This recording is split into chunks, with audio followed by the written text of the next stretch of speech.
इधर middle east में जारी तनाव के बीच ईरान के राष्ट्रपति मसूद पेजेश्कियान पाकिस्तान पहुंचे, जिसका जिक्र अभी यहां चर्चा में आपने सुना भी। स्विट्जरलैंड में बैठक के फौरन बाद पेजेश्कियान के पाकिस्तान आने से खाड़ी देशों में हलचल है। पाकिस्तान से पेजेश्कियान ने मुस्लिम देशों को एक साथ आने की अपील की। इसके साथ ही पेजेश्कियान ने इस्लामिक देशों से एक नए रीजनल सिक्योरिटी आर्किटेक्चर यानी कि नाटो बनाने की अपील की। पेजेश्कियान ने कहा कि दुश्मनों के खिलाफ एकजुट होने का वक्त आ गया है और उनकी हां में हां मिलाते हुए शहबाज शरीफ ने कहा कि ईरान की जीत में हमारी जीत है, हम भाई भाई हैं। अमेरिका को जिगरी दोस्त बताने वाला पाकिस्तान ईरान को अपना भाई कह रहा है। क्या कह रहे हैं शहबाज शरीफ, वो आप सुने। Pakistan and Iran are far more than just neighbors.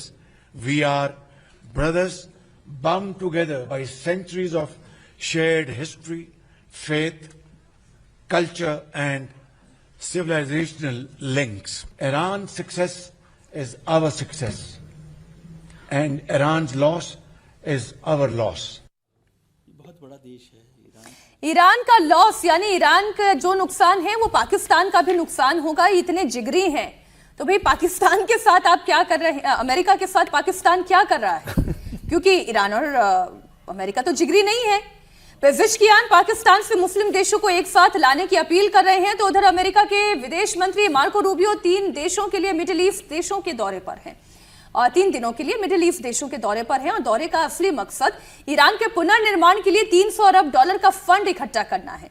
लेकिन खाड़ी देशों को डर है इस बात का कि इस फंड से फिर से ईरान अगर ताकतवर हो जाएगा तो फिर सऊदी अरब का क्या होगा, तुर्की का क्या होगा, ऐसे बहुत सारे सवाल हैं।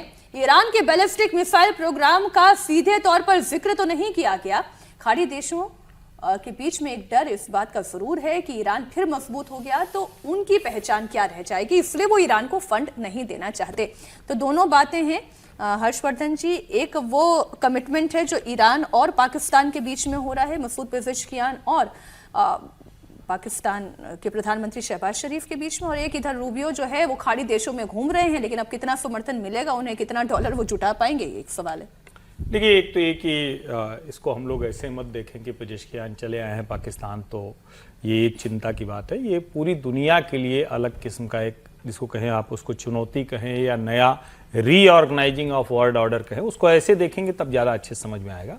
बाकी इसमें तो कहीं कोई संदेह ही नहीं है कि जिस दिन पाकिस्तान इसमें घुसा, आप चाहे उसको ब्रोकर कहें, मीडिएटर कहें, जो भी कहें, वो एक भारत के लिए कंसर्न होगा ही अगर ये डील हो गई, और डील तो हो ही गई। असली बात क्या है, पेजेश्कियान ने तो नरेंद्र मोदी को भी कहा है कि आप हमारे जो स्टेट हेड का जो वीक लॉन्ग फ्यूनरल होने वाला है उसके लिए आमंत्रण दिया हुआ है। मोदी जी को आमंत्रित किया है कि आप आइए, तेहरान आइए। और हमने उन्हें आज नहीं, जब सबसे वो मुश्किल में थे, जब सैंक्शन लगे थे, तो 19 के बाद रायसीना डायलॉग में हमने उनके विदेश मंत्री को यहां जगह दी थी, उनको मंच दिया था जो कोई जगह नहीं दे रहा था। तो डिप्लोमेसी थोड़ा सा है, मुश्किल है, टाइट रोप होता है, दोनों तरफ की होती है। असली बात क्या है, क्या ये जो पेजेश्कियान कह रहे हैं कि नाटो जैसा एक इस्लामिक ऑर्गेनाइजेशन बनाए, एक तरफ जो वेस्ट का नाटो है वो खत्म हो रहा है। नहीं, वो थोड़ा संशोधन कीजिए। नाटो जैसा मुस्लिम देशों का रीजनल सिक्योरिटी, हाँ, वही तो मैं कह रहा हूं, मैं वही रीजनल नाटो भी रीजनल ही था। नाटो भी, उसकी भी असली चीज ये थी कि यूरोप और अमेरिका के तो वो रीजनल ही था, रीजनल सिक्योरिटी अरेंजमेंट ही था। वैसा ही वो इस्लामिक देशों का अगर कह रहे हैं तो ये भारत के लिए बड़ी चिंता की बात है, लेकिन ये पूरे विश्व के लिए चिंता की बात है। और क्या जब ऐसा कोई अलाइनमेंट, ऐसा कोई कुछ कह रहे हैं तो उसमें जो ये खाड़ी के देश हैं, जो पश्चिम एशिया के देश हैं, वो बाहर हो जाएंगे। एक बड़ी खबर और आ गई है, इसमें तुर्की की भूमिका क्या होगी, क्योंकि ईरान और तुर्की दोनों ही एक ही एजेंडे के साथ चल रहे हैं कि सारे मुस्लिम देशों के सिरमौर वो हो जाएं। ईरान भी चाहता है, वो तुर्की भी चाहता है। दूसरा जो अमेरिकी राष्ट्रपति भी कर रहे हैं कि वो भी एक इस्लामिक यूनियन बना लें। ये दोनों बातें हैं ना सर। आप ध्यान कीजिए, ये जो नाटो, इस्लामिक नाटो की बात हो रही है, अभी तो OIC चल रहा था, 57 देशों का ऑर्गेनाइजेशन ऑफ इस्लामिक कोऑपरेशन का चल रहा है, उसका क्या हुआ? कुछ नहीं हुआ। और इस पूरे युद्ध में देख लिया आप, इस्लामिक कंट्रीज के साथ खड़े हुए हैं क्या? ये तो एक्चुअली लड़ाई उनके बीच में हो रही है। भले ही वो अमेरिका के बहाना ले लीजिए कि अमेरिका के बेस पर वो आक्रमण कर रहे हैं, लेकिन वहां तो मुस्लिम कंट्रीज थे, इसमें और कोई है ही नहीं। इजराइल को अगर छोड़ दिया, भी यही चाहता हो कि फुल एंड फाइनल हो जाए, जो हो, तो वो बहुत मुश्किल काम है। ये ऐसे सपने देखना और ये सब बातें करना।